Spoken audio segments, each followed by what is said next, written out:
Alright, so this is the vacuum cleaner that I got a few weeks ago from the flea market. This Eureka. It turns out to be from 1916 to 1921, right, Jake? That was correct. It's basically a World War I era vacuum cleaner. And surprisingly, the bag was not this yellowish, brownish, taupey color that I thought it was, because I used a solution of potassium perborate, basically a retro clean or retro wash, to bring it back to what the original color should have been. So it wasn't white, but I really expected it to be a canvas color, but it's actually whatever that is. There were a lot of, I already have repairs in it. You can see some of these black thread to repair it there. We put in some more repairs and stuff. I had to stitch in a new piece into the bag, and then I had to try to put a new piece, or I filled in the hole. I was able to stitch it nice enough, even though it was definitely a hole. I don't even see it right now. But there was a big hole in the back. But I followed the direction of the threads with a close to matching thread that I already had on hand. So basically all these early electric motors always seem to be basically just a fan motor. Doesn't matter what it is, if it's a mixer, or if it's a vacuum cleaner, or if it's a hair dryer, they all just are basically a fan motor. So it's very easy and straightforward. Though with these, you can't really see it because the bag's on. You know, the springs are, that's where the wire goes in. I wouldn't call that a switch, but Transition. a little bit different than a normal fan. I guess that's where the head wire would be. So the cord comes through this pole. This pole seems to have been painted black originally. This all would have been nickeled, including the vacuum itself would have been nickel plated, and the tag would have been nickel plated. So I spray painted this to look like nickel. We decided to keep the brass on the tag as it lost all of its nickel plating, and then I just did some paint here and there, but we decided just to clean that up and leave it as it was. I oiled the wheels, which are actually a fiber composite rubber of some sort. There's fibers in there, which I suppose help them last a little bit longer. Your dog is eating the cat food. Okay, and there's vacuum. oil cups on the bottom. Yes, there are.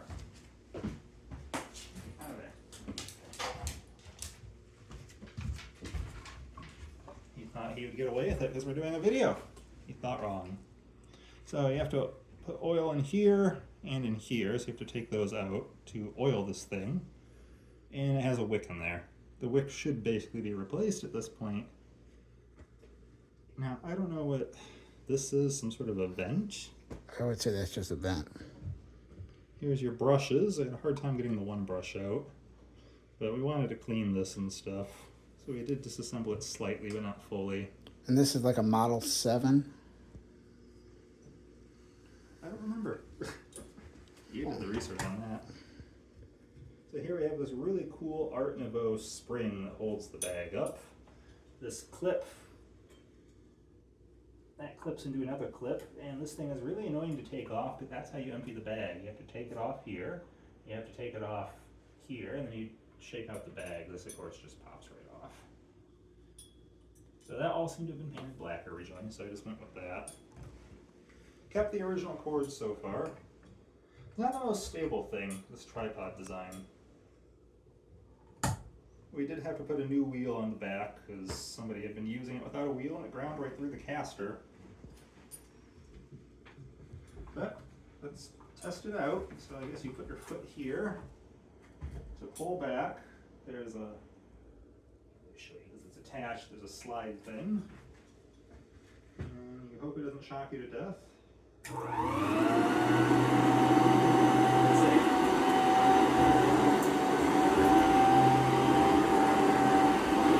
Yeah, dog, you better be running.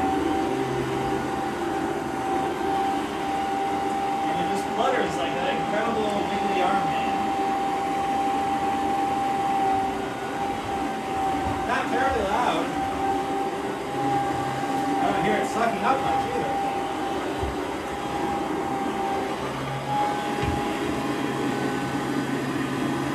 Yeah, very light suction. So it's not just a vacuum head originally. Yeah, and flip this, lay this thing down, and then you would originally have had a hose that goes here. So don't stick your finger in there when it's running. That's your impeller. It's going to, probably won't chop it off. It'll definitely do some serious damage before you kill the motor. But you would have a hose that would screw onto here. And there were clip-on brushes for the front. Yeah. So you would have had a brush on here.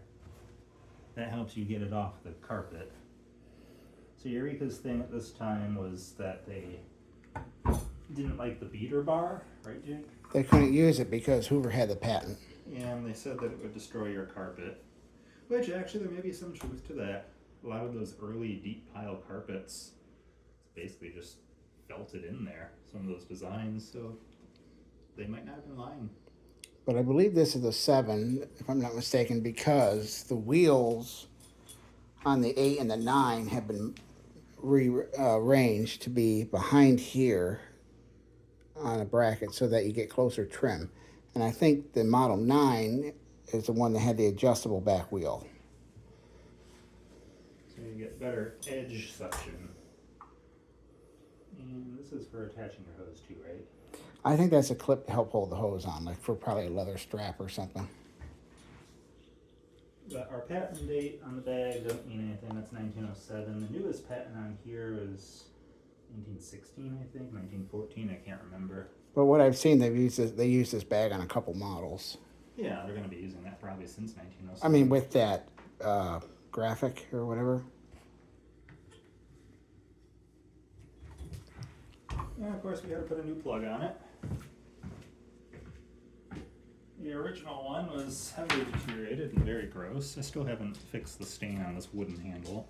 I painted this to look like new because I didn't disassemble it, but just another old safety plug. Always have your cardboard on.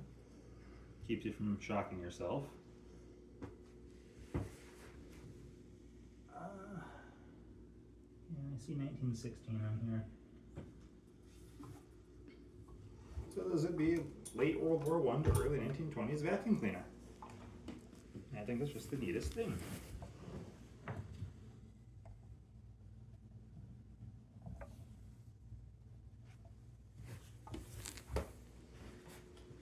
And since Jake collects vacuum cleaners, I figured I had to get it for him at the flea market. Now, let me vacuum.